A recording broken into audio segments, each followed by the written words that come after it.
வணக்கம். மாலை முரசு செய்திகள் தொலைக்காட்சியில் 50 முக்கிய செய்திகளை விரைவாகவும் துல்லியமாகவும் அரைமணியில் பார்க்கலாம்.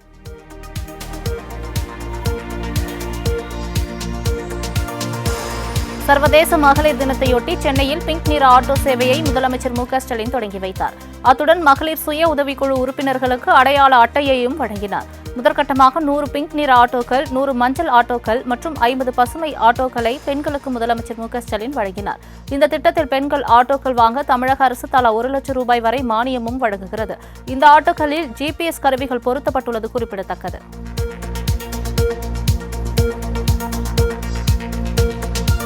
மகளிர் தினத்தையொட்டி முதலமைச்சர் முன்னிலையில் தமிழ்நாடு காவல்துறை சார்பில் பெண்கள் அதிரடிப்படையினர் சாகச நிகழ்ச்சி செய்து காட்டினர். கண்களை கட்டிக்கொண்டு துப்பாக்கி பாகங்களை ஒன்றிணைத்து அசத்திய காட்சியை அனைவரும் கண்டுகளித்தனர். தொடர்ந்து பெண்களின் இசை மற்றும் கண்கவர் கலை நிகழ்ச்சிகள் மகளிர் தின விழாவில் இடம்பெற்றன.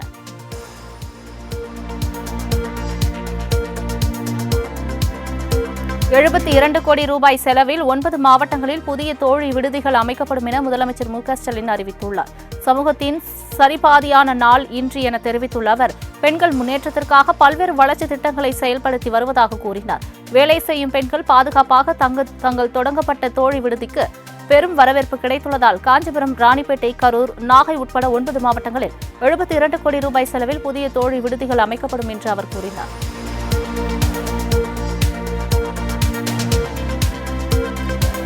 அதிமுக பொதுச் செயலாளர் எடப்பாடி பழனிசாமி கேக் வெட்டி மகளிர் தின விழாவை கொண்டாடினார். ராயப்பேட்டையில் உள்ள அதிமுக தலைமை அலுவலகத்தில் நடைபெற்ற மகளிர் தின விழாவில் கலந்து கொண்ட EPSக்கு மகளிர் அணி சார்பில் ஆள் உயர மாலை அணிவிக்கப்பட்டது. அதன்பின் மகளிர் அணி நிர்வாகிகளுடன் பிரம்மாண்ட கேக் வெட்டிய EPS மகளிருக்கு தையல் இயந்திரம் உள்ளிட்ட பல்வேறு நலத்திட்ட உதவிகளை வழங்கினார். பின்னர் விழாவில் பேசிய EPS, தமிழகத்தில் சிறுமிகள் முதல் மூதாட்டிகள் வரை யாருக்கும் பாதுகாப்பு இல்லை என தெரிவித்தார்.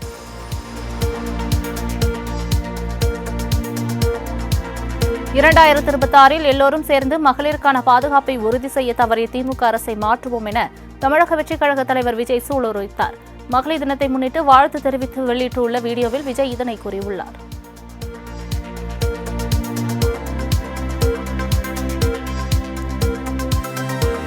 தவேக தலைவர் விஜய் தமிழக அரசின் திட்டங்கள் குறித்து தெரிந்து கொள்ள வேண்டும் என்றும் மக்களிடம் நேரடியாக சென்று பேச வேண்டும் என்று அமைச்சர் கீதா ஜீவன் விமர்சித்தார். சென்னை தலைமைச் செயலகத்தில் சமூக நலத்துறை அமைச்சர் கீதா ஜீவன் செய்தியாளர்களை சந்தித்தார். அப்போது பேசிய அவர், தமிழ்நாட்டில் நடப்பது பெண்களுக்கான ஆட்சி என்றும் இதனை அதிமுக மற்றும் பாஜகவால் தாங்கிக் கொள்ள முடியவில்லை என்றும் கூறினார். அத்துடன் தவேக தலைவர் விஜய் ஷூட்டிங் நடப்பது போல அறிக்கை கொடுத்துவிட்டு செல்கிறார். மக்களிடம் நேரடியாக சென்று பேசினால்தான் புரியும் என்றும் காட்டத்துடன் கூறினார்.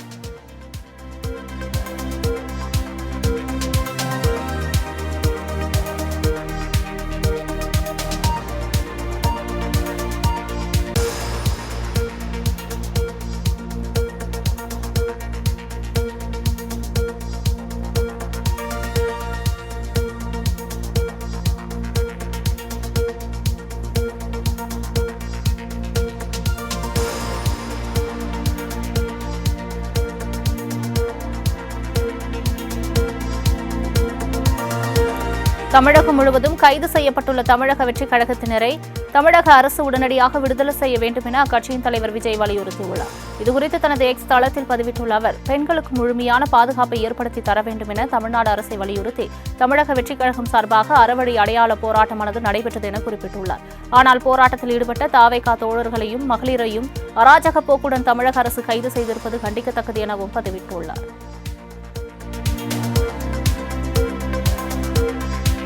ஊடக விளம்பரத்தில் வருவதற்காக திமுகவை விஜய் குறை கூறி வருகிறார் என்று அமைச்சர் KN நேரு விமர்சித்துள்ளார். திருச்சியில் நடைபெற்ற மகளிர் தின நிகழ்ச்சியில் பங்கேற்ற பின் செய்தியாளர்களுக்கு பேட்டியளித்த அவர், கடந்த 4 ஆண்டுகளில் மட்டும் பெண்களுக்காக பல்வேறு திட்டங்களை அரசு கொண்டு வந்துள்ளதாகவும் வேண்டுமென்று திமுக ஆட்சியை விஜய் குறை கூறி வருவதாக குற்றம் சாட்டினார்.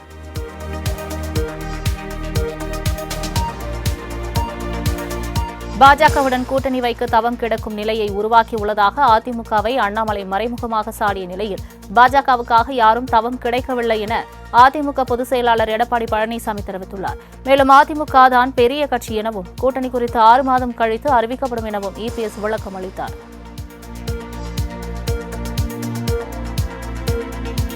திமுக எம்பிக்களின் ஆலோசனைக் கூட்டம் சென்னை அண்ணா அறிவாலயத்தில் முதலமைச்சர் மு.க.ஸ்டாலின் தலைமையில் நாளை நடைபெறவுள்ளது. மத்திய நிதிநிலை அறிக்கை கூட்டத்தொடரின் 2வது அமர்வு வரும் 10ஆம் தேதி தொடங்கும் நிலையில் திமுக எம்பிக்கள் கூட்டம் நடத்தப்படுவதாக கட்சித் தலைமை அதிகாரப்பூர்வ அறிவிப்பை வெளியிட்டுள்ளது. தமிழகத்துக்கான நிதி பகிர்வு மறுப்பு, தொகுதி மறுவரை போன்ற சில முக்கிய பிரச்சினைகள் குறித்து இக்கூட்டத்தொடரில் விவாதிக்கப்படும் என எதிர்பார்க்கப்படுகிறது.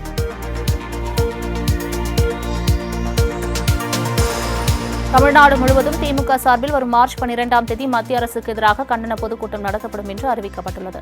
மத்திய அரசின் தொகுதி மறுசீரமைப்பு மற்றும் ஹிந்தி திணிப்பை மக்களிடம் எடுத்துக் கூறும் விதமாக தமிழ்நாடு போராடும், தமிழ்நாடு வெல்லும் எனும் தலைப்பில் மாநிலம் முழுவதும் கண்டன பொதுக்கூட்டங்கள் நடத்தப்படும் என திமுக அறிவித்துள்ளது. அதில் திருவள்ளூரில் நடைபெறும் கண்டன பொதுக்கூட்டத்தில் முதலமைச்சர் பங்கேற்று பேசுவார் என்று அறிவிக்கப்பட்டுள்ளது.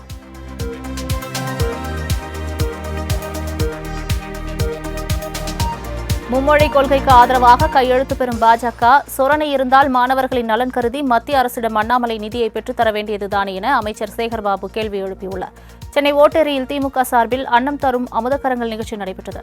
இதில் பங்கேற்ற பின் செய்தியாளர்களை சந்தித்த அவர், மும்மொழி கொள்கைக்கு ஆதரவாக மாணவர்களை கட்டாயப்படுத்தி கையெழுத்து வாங்குகிறது பாஜக என்ற கேள்விக்கு, கையெழுத்து இயக்கம் நடத்துபவர்களை மக்களை எதிர்க்கும் நிலை தமிழகத்தில் உருவாகும் என தெரிவித்தார்.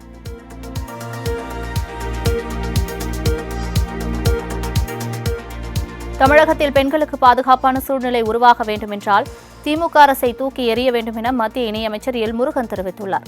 கோவை விமான நிலையத்தில் செய்தியாளர்களை சந்தித்த அவர், சிபிஎஸ்இ பள்ளிக்கூடங்களில் படிப்பவர்கள் 3 மொழி படிக்கின்ற நிலையில் அரசு பள்ளியில் ஏழை எளிய மாணவர்கள் படிப்பதற்கு உரிமைகள் மறுக்கப்படுகின்றது என்றும், இதற்கு காரணமானவர்கள் நவீன தீண்டாமையை கடைபிடித்துக் கொண்டிருக்கிறார்கள் எனவும் குற்றம் சாட்டிய அவர், பிரதமர் நரேந்திர மோடி வந்த பிறகு மீனவர்கள் மீது ஒரு துப்பாக்கி சூடு சம்பவங்கள் கூட நடைபெறவில்லை என்றும் அவர் கூறினார்.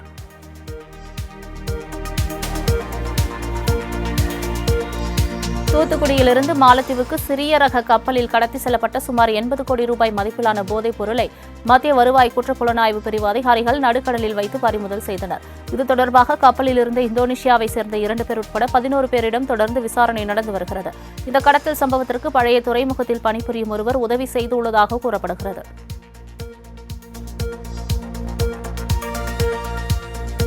டாஸ்மாக் முறைகேடு சம்பந்தமாக முன்னாள் டாஸ்மாக் மேலாளர் வீட்டில் அமலாக்கத்துறை அதிகாரிகள் அதிரடி சோதனையில் ஈடுபட்டனர். சென்னை திருவான்மியூரில் முன்னாள் டாஸ்மாக் மேலாளர் காளிதாஸ் என்பவர் வீட்டில் அமலாக்கத்துறை அதிகாரிகள் 5 மணி நேரம் சோதனை மேற்கொண்டுள்ளனர். சுமார் 5 மணி நேரத்திற்கு மேலாக நீடித்த சோதனையில் முக்கிய ஆவணங்களை அமலாக்கத்துறை அதிகாரிகள் கைப்பற்றி சென்றதாக கூறப்படுகிறது. முன்னதாக சென்னை எழும்பூரில் உள்ள டாஸ்மாக் தலைமை அலுவலகத்தில் கடந்த வியாழக்கிழமை தொடங்கிய இடி ரைடு இன்று 3வது நாளாக நீடிக்கிறது. மதுபானம் கொள்முதல் குறித்து அதிகாரிகளிடம் விசாரணை நடத்தப்பட்டு வருகிறது.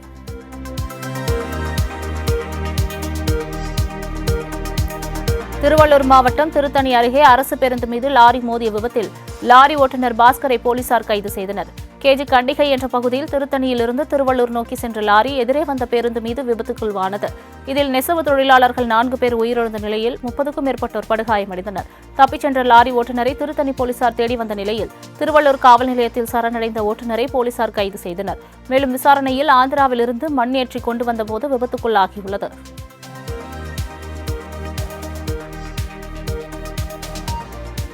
திருநெல்வேலி பேராசிரியர் ப. விமலா சாகித்ய அகாடமி விருதுக்கு தேர்வாகியுள்ளார். தமிழ் மொழியில் சிறந்த மொழிபெயர்ப்புக்கான சாகித்ய அகாடமி விருது திருநெல்வேலி தூய சவேரியார் கல்லூரி தமிழ்துறை பேராசிரியர் ப. விமலாவிற்கு அறிவிக்கப்பட்டுள்ளது. இவர் மலையாள எழுத்தாளர் நளினி ஜமீலா எழுதிய எண்ட ஆண்கள் என்ற ஆவண நூலை தமிழில் திறம்பட மொழிபெயர்த்ததற்காக இந்த உயரிய விருதிற்கு தேர்ந்தெடுக்கப்பட்டுள்ளார். தமிழ்துறையில் மொழிபெயர்ப்பு திறனை வளர்க்கவும் இலக்கிய ஆழத்தை மேம்படுத்துவதற்கும் பேராசிரியர் விமலா கடுமையாக உழைத்துள்ளார். இவருக்கு கிடைத்துள்ள இந்த அங்கீகாரம் தமிழக எழுத்தாளர்கள் மற்றும் மொழிபெயர்ப்பாளர்களுக்கு ஒரு ஊக்கமாக அமைந்துள்ளது. தலைகீழாக நின்றாலும் கர்நாடக அரசால் மேகதாது அணையை கட்ட முடியாது என நீர்வளத்துறை அமைச்சர் துரைமுருகன் தெரிவித்துள்ளார். மகளிர் தினத்தை முன்னிட்டு வேலூர் மாவட்டம் காட்பாடியில் மகளிர் சுய உதவிக்குழுவிற்கு நலத்திட்ட உதவிகளை நீர்வளத்துறை அமைச்சர் துரைமுருகன் வழங்கினார். தொடர்ந்து செய்தியாளர்களை சந்தித்த அவர் இதனை தெரிவித்தார். விஜய் குறித்த செய்தியாளர்கள் எழுப்பிய கேள்விகளுக்கு அவர் பதிலளிக்க மறுத்துவிட்டார்.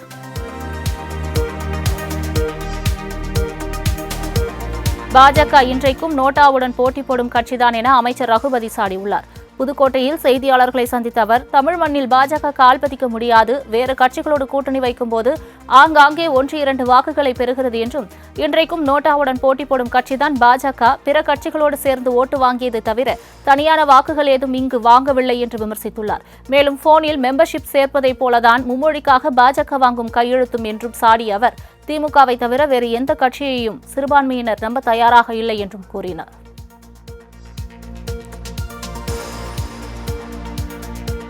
திமுக அரசு தனது குற்றங்களை மறைப்பதற்காக மொழிப்போர், மறுசீரமைப்பு போன்ற இல்லாத வாளை வைத்துக் கொண்டு போருக்கு தயாராவதாக பாஜக மூத்த தலைவர் தமிழிசை சவுந்தரராஜன் விமர்சித்துள்ளார்.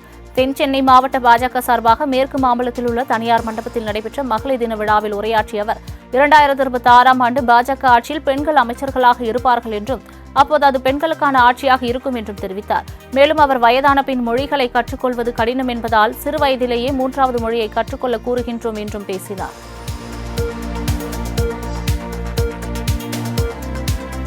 ஈக்வடார் நாட்டில் தஞ்சமடைந்திருந்த நித்யானந்தா அந்நாட்டில் ஏற்பட்ட நெருக்கடி காரணமாக சொகுசு கப்பலில் தஞ்சமடைந்துள்ளார். பெண்களை தவறாக வழிநடத்தியது தொடர்பாக எழுந்த புகாரில் தப்பி சென்ற நித்யானந்தா ஈக்வடார் நாட்டில் தஞ்சமடைந்திருந்தார். இந்நிலையில் அவர் தங்கியிருப்பதால் அந்நாட்டுக்கு சட்ட சிக்கல்கள் ஏற்படுவதாகவும் அதனால் அவரை கைது செய்ய நடவடிக்கை எடுக்கப்பட்டிருப்பதாகவும் கூறப்படுகிறது.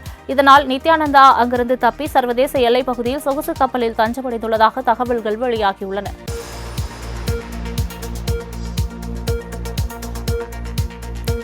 பள்ளி மாணவர்களிடம் கட்டாயப்படுத்தி கையெழுத்து பெறுகின்ற பாஜகவினர் மீது கடுமையான நடவடிக்கை எடுக்க வேண்டும் என மார்க்சிஸ்ட் கம்யூனிஸ்ட் கட்சியின் தமிழ் மாநில செயலாளர் பி. சண்முகம் கேட்டுக் கொண்டுள்ளார். திருவள்ளூர் ரயில் நிலையம் அருகே நடைபெற்ற கம்யூனிஸ்ட் கட்சியின் சிறப்பு கருத்தரங்க கூட்டத்தில் பேசிய அவர், தமிழ்நாட்டில் சாதி மறுப்பு திருமணங்கள் செய்பவர்கள் ஆணவ கொலை செய்யப்படுவதால் அதனை தடுக்க முதலமைச்சர் புதிய சட்டத்தை இயற்ற வேண்டும் என்றும், மும்மொழி கொள்கைக்காக பள்ளி மாணவர்களிடம் கட்டாயப்படுத்தி கையெழுத்து பெறுகின்ற பாஜகவினர் மீது அரசு கடுமையான நடவடிக்கை எடுக்க வேண்டும் என அவர் கோரிக்கை விடுத்துள்ளார்.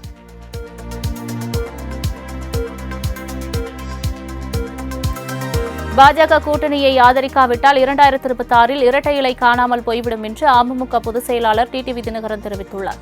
தமிழக அரசை கண்டித்து நெல்லையில் நடைபெற்ற ஆர்ப்பாட்டத்தில் அமமுக பொதுச் செயலாளர் டிடிவி தினகரன் பங்கேற்றார்.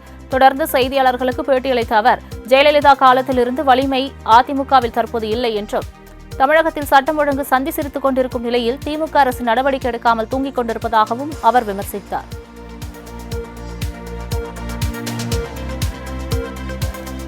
செங்கல்பட்டு அருகே பெரியப்பாவை வெட்டி கொன்றதுடன் தாத்தாவையும் பேரன் வெட்டி சாய்த்த சம்பவம் அதிர்ச்சியை ஏற்படுத்தியுள்ளது. மதுரா கருப்பேரியை சேர்ந்த ரவி என்பவர் தனது வீட்டின் அருகே உள்ள வயதான பெற்றோருக்கு உணவு கொடுக்க சென்றுள்ளார். அப்போது ரவியின் தம்பி மகனான காமேஷ் மறைத்து வைத்திருந்த அரிவாளால் பெரியப்பாவை சரமரியாக வெட்டியுள்ளார். இதனை தடுக்க முயன்ற தாத்தா நரசிம்மனையும் வெட்டி சாய்த்துவிட்டு காமேஷ் தப்பியோடியதாக தெரிகிறது. இதில் ரவி உயிரிழந்த நிலையில் தாத்தா உயிருக்கு ஆபத்தான நிலையில் மருத்துவமனையில் அனுமதிக்கப்பட்டுள்ளார். ரவி தனது தம்பியிடம் 5 லட்சம் ரூபாய் கடன் வாங்கிவிட்டு தராமல் இழுத்தடித்ததை அடுத்து ஆத்திரத்தில் இக்கொடூர சம்பவம் அரங்கேறியுள்ளதாக போலீசார் தெரிவித்துள்ளனர்.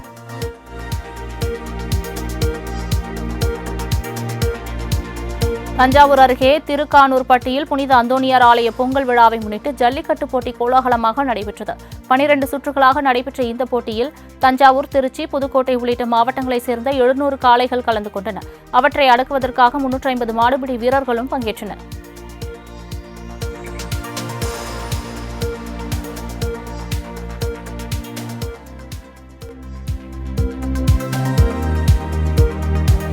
கோவையில் குடியிருப்பு பகுதிக்குள் நுழைந்த காட்டு யானைகள் வீட்டின் கதவை உடைக்கும் சிசிடிவி காட்சிகள் இணையத்தில் வைரலாகி வருகிறது. கோவை மாவட்டம் கணுவாயை அடுத்த காளையனூரில் ராமலிங்கம் என்பவரது தோட்டத்தில் 2 காட்டு யானைகள் நுழைந்தன. அப்போது தோட்டத்தின் கதவு பூட்டப்பட்டிருந்ததால் காட்டு யானைகள் அந்த கதவை உடைத்தன.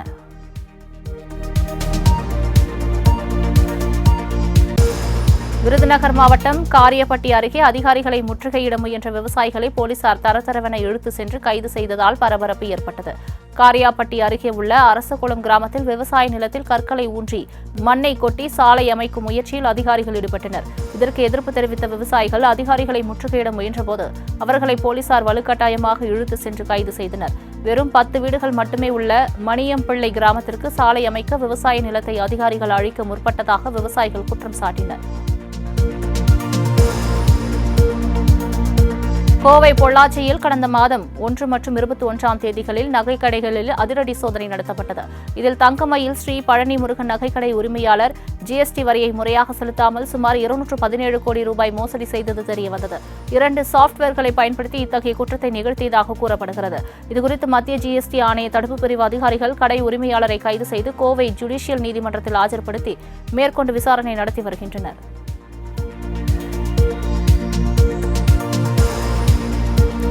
மார்ச் 10ஆம் தேதி முதல் மார்ச் 13ஆம் தேதி வரை தமிழகம் மற்றும் புதுவையில் அநேக இடங்களில் இடி மின்னலுடன் கூடிய மிதமான மழை பெய்யக்கூடும் என வானிலை மண்டல ஆய்வு மையம் தெரிவித்துள்ளது.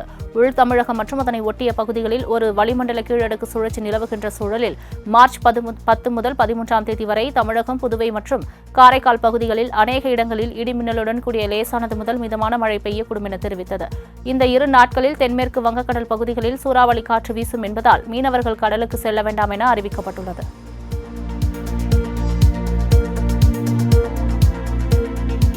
சர்வதேச மகளிர் தினத்தை முன்னிட்டு பெண்களின் வலிமை மற்றும் பங்களிப்புகளை அங்கீகரிக்கும் வகையில் பிரதமர் நரேந்திர மோடி வாழ்த்து தெரிவித்துள்ளார். இன்று உலகம் முழுவதும் சர்வதேச மகளிர் தினம் கொண்டாடப்படுகிறது. இந்த நிலையில் பிரதமர் நரேந்திர மோடி மகளிர்களுக்கு வாழ்த்து தெரிவித்துள்ளார். இதுகுறித்து அவர் வெளியிட்டுள்ள எக்ஸ் தள பதிவில், திட்டங்களில் பிரதிபலிக்கும் வகையில் தங்கள் அரசாங்கம் எப்போதும் பெண்களுக்கு அதிகாரம் அளிப்பதற்காக பாடுபட்டு வருவதாக கூறியுள்ளார். மகளிர் தினத்தையொட்டி பெண் நாரி சக்திக்கு மரியாதை செலுத்தும் விதமாக பிரதமர் மோடி தனது சமூக ஊடக கணக்குகளை பெண்கள் வசம் ஒப்படைத்தார். மகளிர் தினத்தையொட்டி எக்ஸ் பக்கத்தில் வாழ்த்து தெரிவித்த மோடி, பாஜக அரசாங்கம் எப்போதும் பெண்களுக்கு அதிகாரம் அளிப்பதாகவும் பாஜகவின் திட்டங்கள் மூலம் அவை வெளிப்பட்டு வருவதாகவும் தெரிவித்தார். மேலும் ஏற்கனவே தான் அளித்த வாக்குறுதிப்படி பல்வேறு துறைகளில் முத்திரை பதிக்கும் பெண்களிடம் தனது சமூக ஊடக கணக்குகள் ஒப்படைக்கப்படுவதாகவும் தெரிவித்துள்ளார். அதன்படி தமிழக செஸ் வீராங்கனை வைஷாலி பிரதமர் மோடியின் எக்ஸ் தளத்தில் பதிவிடும் வாய்ப்பை பெற்றுள்ளார். இது தமக்கு மிகுந்த பெருமை என வீராங்கனை வைஷாலி கூறியுள்ளார்.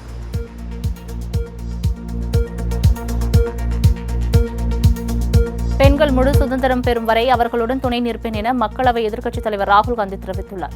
மகளிர் தின விழாவையொட்டி எக்ஸ் பக்கத்தில் வீடியோ வெளியிட்ட அவர், பெண்கள் நமது சமூகத்தின் முதுகெலும்பு எனவும் அவர்களின் வலிமை குரல் ஆகியவை நமது நாட்டின் எதிர்காலத்தை வடிவமைப்பதாகவும் தெரிவித்தார். மேலும் ஒவ்வொரு பெண்ணும் தனது சொந்த கனவை பின்தொடரவும் அதிக உயரங்களுக்கு செல்லவும் தேவையான முழு சுதந்திரத்தை அவர்கள் பெறும் வரை அவர்களுடன் துணையாக நிற்பேன் எனவும் தெரிவித்துள்ளார். குஜராத் மாநிலம் சூரத் நகரில் பிரதமர் நரேந்திர மோடியை கண்டதும் தேம்பி அழுத இளைஞருக்கு பிரதமர் ஆறுதல் தெரிவித்த காட்சிகள் வைரலாகி வருகிறது. சூரத் நகரில் நடைபெற்ற ஒரு பொதுக்குழு நிகழ்ச்சியின் போது ஒரு இளைஞர் திடீரென பிரதமர் மோடி அவருடைய தாயாருடன் இருக்கும் போட்டோவை கையில் ஏந்தி அதனை மேலே தூக்கி காட்டியபடி தேம்பி அழுதார். இதனை கண்ட பிரதமர் மோடி அவரை அருகில் அழைத்து ஆறுதல் படுத்தியதோடு அவர் கையில் வைத்திருந்த புகைப்படத்தை வாங்கி ஆட்டோகிராஃப் போட்டு கொடுத்த சம்பவம் குறித்த காட்சிகள் சமூக வலைதளங்களில் வெளியாகி நிகழ்ச்சியை ஏற்படுத்தியுள்ளது.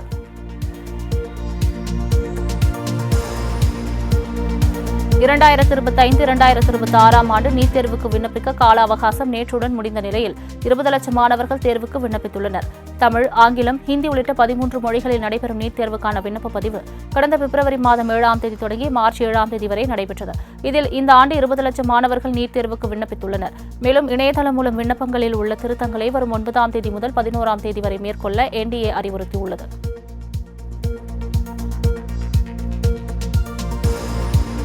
பாலிவுட்டில் வெளியாகி வசூலில் சாதனை படைத்து வரும் சாவா திரைப்படத்தால் பரவிய வதந்தியை நம்பி விடிய விடிய தங்க புதையலில் பொதுமக்கள் ஈடுபட்ட சம்பவம் பரபரப்பை ஏற்படுத்தியது. சத்ரபதி சாம்பாஜி மகாராஜாவின் வாழ்க்கை வரலாற்றை சித்தரிக்கும் சாவா என்ற திரைப்படத்தை பார்த்தவர்கள் முகலாய பேரரசின் மையமான மத்திய பிரதேச மாநிலம் புர்ஹான்பூரில் உள்ள ஆசிர்கர் கோட்டைக்கு அருகில் தங்க நாணயங்கள் புதைக்கப்பட்டதாக வதந்தியை பரப்பினர். இதனையடுத்து புர்ஹானார் கோட்டைக்கு அருகே திரண்ட அந்த பகுதி மக்கள் சல்லடை மற்றும் தங்க உலோகம் கண்டுபிடிக்கும் கருவியுடன் புதையலை தேடும் பணியில் ஈடுபட்ட சம்பவம் வைரலாகி வியப்பை ஏற்படுத்தியுள்ளது.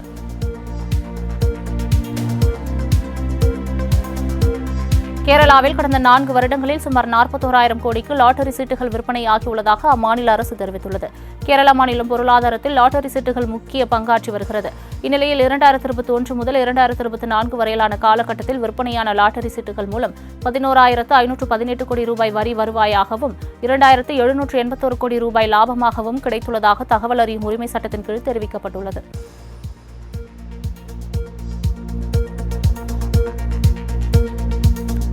ஹைதராபாத்தில் போலி கால் சென்டர் நடத்தி மோசடியில் ஈடுபட்ட 63 பேரை போலீசார் கைது செய்தனர்.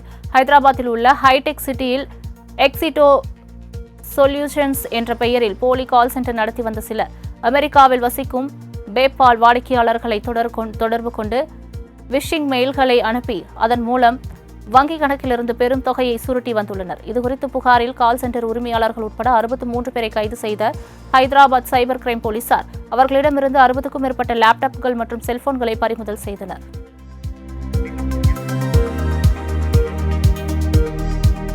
அமெரிக்காவில் வானில் பறந்து கொண்டிருந்த விமானத்தில் பெண் பயணி ஒருவர் ஆடைகளை கழற்றி நிர்வாணமாக அடம் பிடித்ததால் மீண்டும் தரையிறக்கப்பட்டது. கடந்த திங்கட்கிழமை அன்று அமெரிக்காவின் ஊஸ்டனில் இருந்து பீனிக்ஸ் நோக்கி சவுத் வெஸ்ட் ஏர்லைன்ஸ் விமானம் புறப்பட்ட நிலையில் பயணி ஒருவர் ஆடைகளை கழற்றி நிர்வாணமாக நின்று கொண்டு விமானத்தை தரையிறக்க வேண்டும் என அடம் பிடித்துள்ளார்.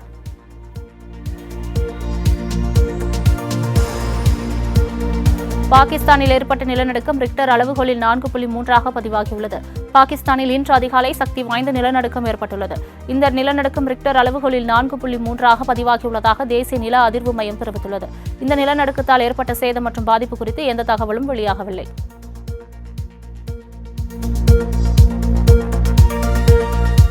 சிரியாவில் அரசு படைகளுக்கும் முன்னாள் அதிபரின் ஆதரவு குழுவுக்கும் இடையே நடைபெற்ற மோதலில் 200 பேர் உயிரிழந்தனர். சிரியாவில் அரசுக்கு ஆதரவான படைகளுக்கும் முன்னாள் அதிபர் ஆசாத்தின் ஆதரவாளர்களுக்கும் இடையே நேற்று முன்தினம் முதல் மோதல் நடந்து வருகிறது. கடந்த டிசம்பர் மாத தொடக்கத்தில் இஸ்லாமிய குழுவான ஹயாத் தஹ்ரீர் அல்-ஷாம் தலைமையிலான கிளர்ச்சி குழுக்குள் ஆசாத்தின் அரசாங்கம் கவிழ்க்கப்பட்டதிலிருந்து இரு தரப்பினருக்கும் இடையே மோதல் நிலவி வருகிறது.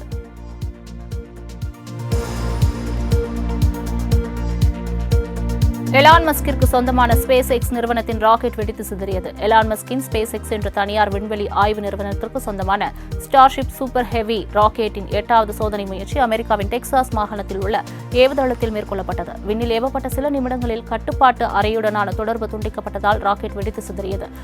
வெடித்து சிதறிய ராக்கெட்டின் உடைந்த பாகங்கள் தெற்கு புளோரிடா மற்றும் பஹாமஸ் வானப்பகுதியில் தென்பட்ட வீடியோ காட்சிகள் வைரலாகி வருகின்றன.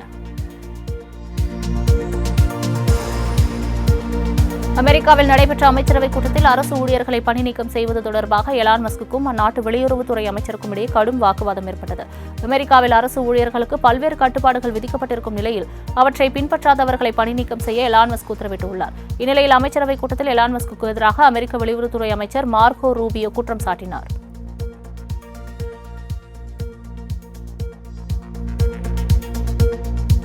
மகளிர் தினத்தையொட்டி இந்திய கடற்படை வீடியோ வெளியிட்டு வாழ்த்து தெரிவித்துள்ளது. இன்று உலகம் முழுவதும் சர்வதேச மகளிர் தின விழா கொண்டாடப்பட்டு வருகிறது.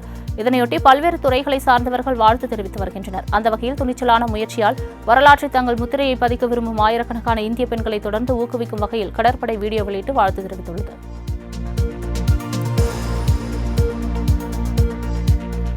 சாம்பியன்ஸ் டிராபி கிரிக்கெட் இறுதிப் போட்டியில் வருண் சக்கரவர்த்தி பெரும் அச்சுறுத்தலாக இருப்பார் என நியூசிலாந்து பயிற்சியாளர் கேரி ஸ்டேட் தெரிவித்துள்ளார். 9வது ஐசிசி சாம்பியன்ஸ் டிராபி தொடர் இறுதிப் போட்டி நாளை நடைபெறவுள்ள நிலையில் அதில் இந்தியா நியூசிலாந்து அணிகள் மோதவுள்ளன. இந்நிலையில் நியூசிலாந்து தலைமை பயிற்சியாளர் கேரி ஸ்டேட் நிருபர்களுக்கு அளித்த பேட்டியில், எங்களுக்கு எதிரான கடைசி லீக்கில் இந்திய சுழற்பந்து வீச்சாளர் வருண் சக்கரவர்த்தி 5 விக்கெட்களை வீழ்த்தி தரமான பவுலர் என்பதை நிரூபித்துள்ளார். அவர் இறுதிப் போட்டியிலும் எங்களுக்கு மிகப்பெரிய அச்சுறுத்தலாக இருப்பார் என்று எதிர்பார்ப்பதாக அவர் தெரிவித்தார்.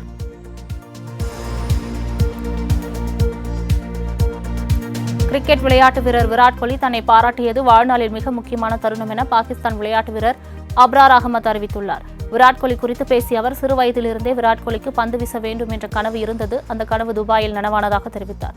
மேலும் இந்தியாவுக்கு எதிராக தான் நன்றாக பந்து வீசியதாக அவர் என்னை பாராட்டியது என் வாழ்நாளின் முக்கியமான தருணம் எனவும், விளையாட்டு வீரராக மட்டுமல்ல சிறந்த மனிதராகவும் கோலி விளங்குவதாக தெரிவித்தார்.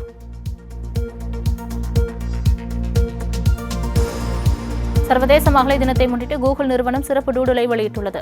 கூகுள் நிறுவனம் அவ்வப்போது தனது தேடுபொறியான கூகுள் தளத்தில் பிரபல ஆளுமைகளின் பிறந்தநாள், பண்டிகை நாட்கள், முக்கிய தினங்கள் உள்ளிட்ட சிறப்பு நாட்களில் சிறப்பு டூடுலை வெளியிடுவது வழக்கம். இந்த நிலையில் இன்று சர்வதேச மகளிர் தினம் கொண்டாடப்படுகிறது. சர்வதேச மகளிர் தினத்தை முன்னிட்டு கூகுள் நிறுவனம் சிறப்பு டூடுலை வெளியிட்டுள்ளது.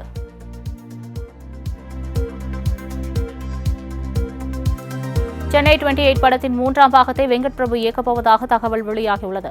வெங்கட் பிரபு இயக்கத்தில் கடந்த 2007ஆம் ஆண்டு வெளியான படம் சென்னை 28. கிரிக்கெட் விளையாட்டை மையமாக கொண்டு உருவான இந்த படம் மிகப்பெரிய அளவில் வெற்றி பெற்றது. அதனைத் தொடர்ந்து 2016ஆம் ஆண்டு சென்னை 28 படத்தின் 2ஆம் பாகத்தை இயக்குனர் வெங்கட் பிரபு. தற்போது சென்னை 28 படத்தின் 3ஆம் பாகத்தை இயக்கப் போவதாக தகவல் வெளியாகியுள்ளது. இதில் முதல் 2 பாகங்களிலும் நடித்த ஜெய், மிர்ச்சி சிவா, நிதின் சத்யா, பிரேம்ஜி ஆகியோர் நடிக்க இருப்பதாக கூறப்படுகிறது.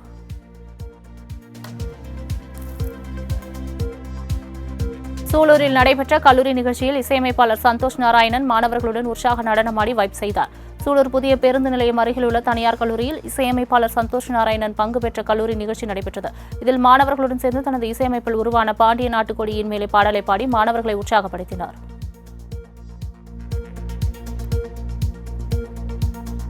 சர்வதேச மகளிர் தினத்தை முன்னிட்டு காவல்துறை சார்பில் ஈசிஆர் பகுதியில் நடைபெற்ற மாரத்தான் போட்டியை நடிகை ஸ்னேகா கொடியசைத்து துவக்கி வைத்தார். தாம்பரம் காவல் ஆணையர் அபின் தினேஷ் மேத்தா தலைமையில் மகளிர் தின மாரத்தான் போட்டி நடைபெற்றது. இதில் சிறப்பு விருந்தினராக பங்கேற்ற நடிகை ஸ்னேகா கொடியசைத்து துவக்கி வைத்தார். நிகழ்ச்சியில் பேசிய அவர், மகளிர் தினத்தையொட்டி மாரத்தானில் பங்கேற்றது மகிழ்ச்சி அளிப்பதாகவும், பெண்களுக்கு ஆதரவாக ஆண்கள் மாரத்தானில் பங்கேற்றது மிகவும் மகிழ்ச்சி அளிப்பதாகவும் தெரிவித்தார். தொடர்ந்து ரசிகர்களுடன் செல்ஃபி எடுத்தார்.